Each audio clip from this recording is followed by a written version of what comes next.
DPRD DKI Jakarta mengumumkan pengusulan berakhirnya masa jabatan Gubernur DKI Jakarta Anies Baswedan beserta wakilnya Ahmad Riza Patria.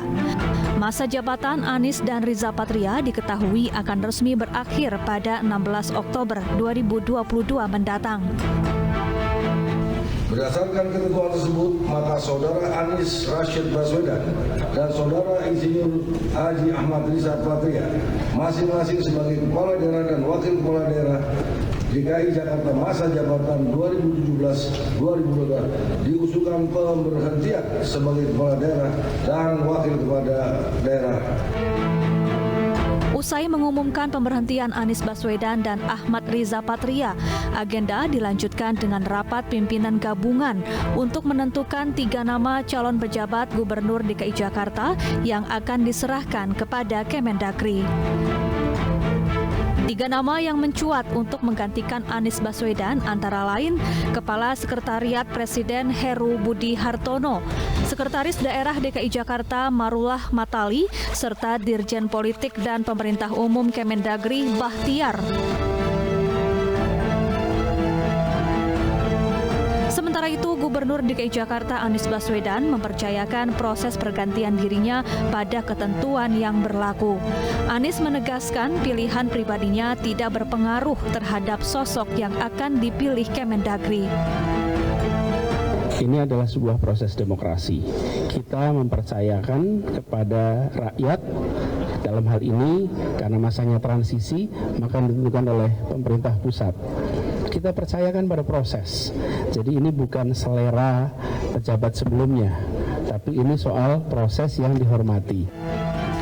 Rapat paripurna pengumuman pemberhentian Gubernur dan Wakil Gubernur DKI Jakarta dilakukan sesuai surat edaran Kementerian Dalam Negeri terkait pemberhentian kepala daerah yang masa jabatannya berakhir tahun ini.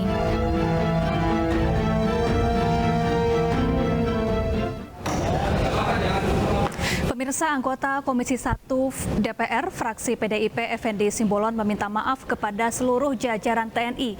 Permohonan maaf itu disampaikan menyusul kecaman atas pernyataannya yang menyamakan prajurit TNI dengan gerombolan. Sekali di temuan-temuan ini yang insubordinary, disharmoni, ketidakpatuhan. Ini TNI kayak gerombolan ini. Lebih-lebih ormas jadinya. Tidak ada kepatuhan. Kami ingin tegas ini. Karena jangan lupa penggerak daripada kekuatan itu Presiden dan DPR, bukan hanya Presiden. Pernyataan Effendi Simbolon yang mengatakan TNI seperti gerombolan menuai kecaman dari prajurit TNI. Beberapa prajurit TNI bahkan mengecam dan marah atas pernyataan Effendi. Mereka juga menuntut Effendi minta maaf secara terbuka atas pernyataannya. Namun dari pernyataan tersebut, anggota Komisi 1 DPR fraksi PDI Perjuangan Effendi Simbolon meminta maaf dari perkataannya yang menyebut TNI seperti gerombolan. Dari lubuk hati yang saya dalam, saya mohon maaf atas apapun perkataan saya yang menyinggung, yang menyakiti, yang tidak nyaman di hati para prajurit, siapapun dia, dari mulai tamtama, bintara, sampai perwira, bahkan sampai para sesepuh. Permohonan maaf ini ia tujukan kepada seluruh jajaran TNI, khususnya kepada Panglima TNI Jenderal Andika Perkasa dan Kepala Staf Angkatan Darat Jenderal Dudung Abdurrahman. Effendi mengklaim telah menghubungi Panglima TNI dan Kasat secara langsung untuk mengklarifikasi pernyataannya. Saya menghimbau kepada Bapak Effendi Simbolon untuk memohon maaf secara terbuka karena kita tahu sampai dengan saat ini bagaimana reaksi yang kita lihat di media sosial maupun di media-media yang ada, reaksi daripada rekan-rekan TNI cukup besar sehingga kita khawatir terjadi hal-hal yang tidak kita inginkan bersama. Sebelumnya, pernyataan tersebut dilontarkan Effendi saat rapat dengar pendapat Komisi 1 dengan jajaran TNI. Rapat itu dihadiri oleh Panglima TNI dan Kepala Staf Angkatan kecuali KSAD Jenderal Dudung Abdurrahman.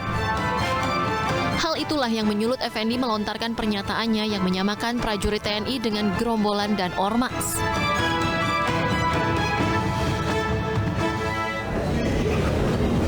Ya, Anggota Komisi 1 DPR fraksi PDIP Effendi Simbolon meminta maaf kepada seluruh jajaran TNI.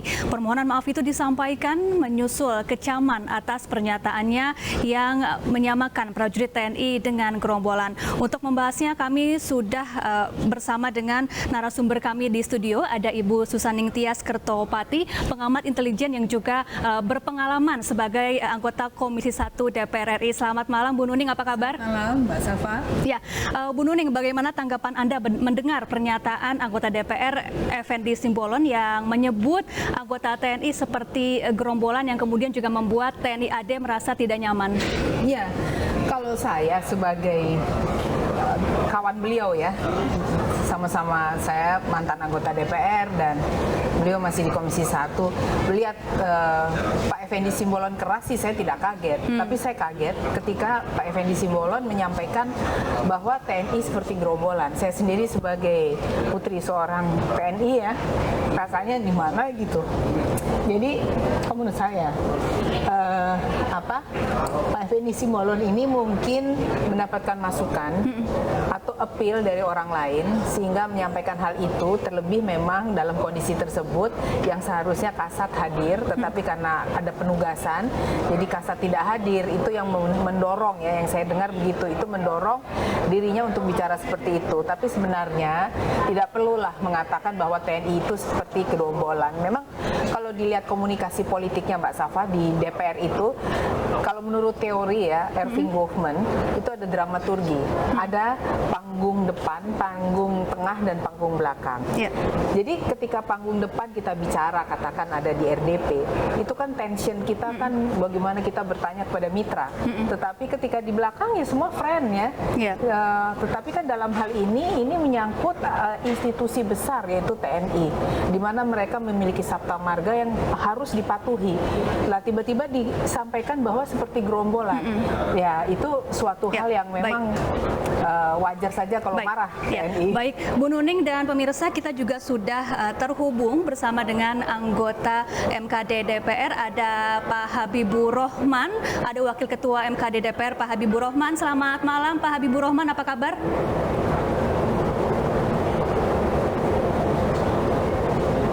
Halo Pak Habibur Rahman. Assalamualaikum warahmatullahi wabarakatuh. Waalaikumsalam warahmatullahi wabarakatuh. Pak Habibur Rahman, bagaimana perkembangan laporan atas nama Effendi Simbolon ke MKD terkait pernyataan Effendi Simbolon yang dinilai menyerang TNI? Ya, sebenarnya kami sudah mendapat banyak sekali video ya terkait pernyataan anggota TNI dari berbagai daerah sejak kemarin ya. Lalu kami sebetulnya ingin memutuskan memanggil Pak Effendi Simbolon terkait pernyataan tersebut di hari Senin. Tapi hari ini pun ada 4 pengadu yang masuk, ya. Ada 1 dari institusi dan 3 dari perorangan. Nah, sehingga kami perlu mempercepat pemanggilan tersebut. Kami panggil untuk hari Kamis besok. Jadi para pengadu kami panggil pagi ya jam 11, dan saudara terakhir saudara Effendi Simbolon kami panggil sore jam 14. Kami ingin, ini namanya kalau di MKD ini namanya klarifikasi ya. Ini klarifikasi, kami ingin tahu duduk persoalannya seperti apa, karena ini kan terkait 2 institusi ya. Kita tentu concern bagaimana menjaga marwah TNI, dan kita juga berkepentingan menjaga marwah DPR RI ya. Jadi kita pengen tahu duduk persoalannya seperti apa. Kalau yang video yang beredar kan hanya sepotong-sepotong. Pernyataan Pak Effendi kan cuma dari kata-kata ini TNI kayak gerombolan.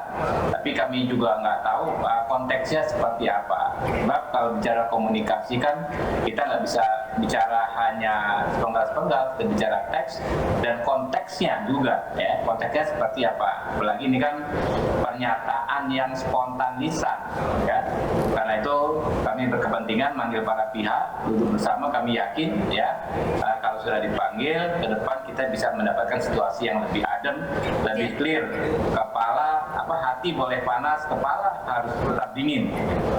Iya, Pak Habibur Rahman, apakah selain Effendi Simbolon, Kasat Jenderal Dudung Abdurrahman juga akan dipanggil? Kapan pemanggilan dijadwalkan? Ya, saya perlu jelaskan bahwa belum ada agenda pemanggilan KSAD Saudara Dudung Abdurrahman. Tapi saya selaku anggota MKD, saya mengusulkan ya kepada rekan-rekan di MKD pada rapat besok agar juga memanggil Saudara Dudung Abdurrahman terkait video yang beredar. Ya, video itu diikuti pemberitaan di beberapa media online. Yang saya tangkap pesannya adalah Saudara Dudung mengarahkan ya segenap prajurit untuk melakukan ini. Kami pengen tahu detailnya seperti apa ya. Kami tidak ingin membuat judgement, tapi banyak ya setidaknya ada teman-teman di WhatsApp grup DPR RI juga bertanya kepada kami, ini kok sepertinya anggota DPR kok diintimidasi, gitu kan?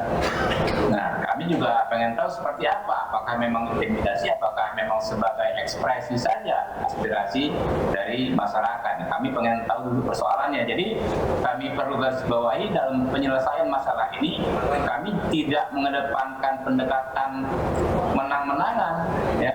Kami pengen siapa yang melakukan kesalahan ya kita koreksi baik di satu pihak maupun di pihak lainnya. Jadi jangan ada mutlak-mutlakan, jangan ada absolut-absolutan. Baik, Bu Nuning, Pak Effendi Simbolon sudah meminta maaf, kemudian beredar video Kasat Jenderal Dudung Abdurrahman yang mengarahkan anak buahnya untuk segera merespons pernyataan Effendi Simbolon. Apakah ini memang perlu dilakukan? Ya, saya rasa mungkin ini ada dua institusi, satu DPR dan TNI. Ini ada misunderstanding yang ada, dan sebaiknya juga ada rekonsiliasi di mana satu dan lainnya dapat duduk bersama menyelesaikan permasalahan. Jadi jangan diperuncing lagi lah. Ini sebentar lagi kita juga akan menghadapi 2024 pemilu ya. Saya rasa mungkin hal ini tidak perlu ada lagi, apalagi ini ada pergantian Panglima TNI ya sebentar lagi apabila Bapak Andika tidak diperpanjang. Nah, ini kan juga saya rasa semakin cepat duduk bersama dan menyelesaikan masalah akan semakin baik gitu. Dan hal itu sebenarnya itu reaksi cepat itu kan spontanitas TNI pemegang Sabta Marga. Jadi juga kepada Pak Effendi Simbolon sendiri mungkin hal itu tidak perlu diulangi lagi. Hal ini sebagai pembelajaran bagi beliau, dan kita juga perlu ketahui bahwa di DPR itu ada yang tadi saya bilang seperti Erving Goffman katakan, ada dramaturgi kadang-kadang. Jadi panggung depan, panggung tengah, panggung belakang. Nah, ini saya rasa harusnya ada di panggung belakang tetapi menjadi panggung depan karena ketidakhadiran Bapak Kasat saat itu mungkin itu memicu emosi ya. Tetapi hal itu sebenarnya tidak perlu terjadi karena Bapak Kasat pun pergi atas pengetahuan Bapak Panglima TNI. Ya, Bu Nuning, tapi setiap anggota DPR dilindungi undang-undang untuk berbicara, apalagi tugasnya memang untuk mengawasi, bertanya kepada mitra kerjanya begitu. Nah, apakah pernyataan Effendi Simbolon ini melanggar aturan berbicara seorang anggota DPR saat mengikuti rapat bersama mitranya di DPR? Ini etika. Jadi ini pelanggar ya, saya rasa ini bukan soal pelanggaran dari undang-undangnya, peraturannya, tetapi ini terkait dengan etik. Kan kita hidup bermasyarakat juga tak lepas dari bagaimana kita menjaga etika.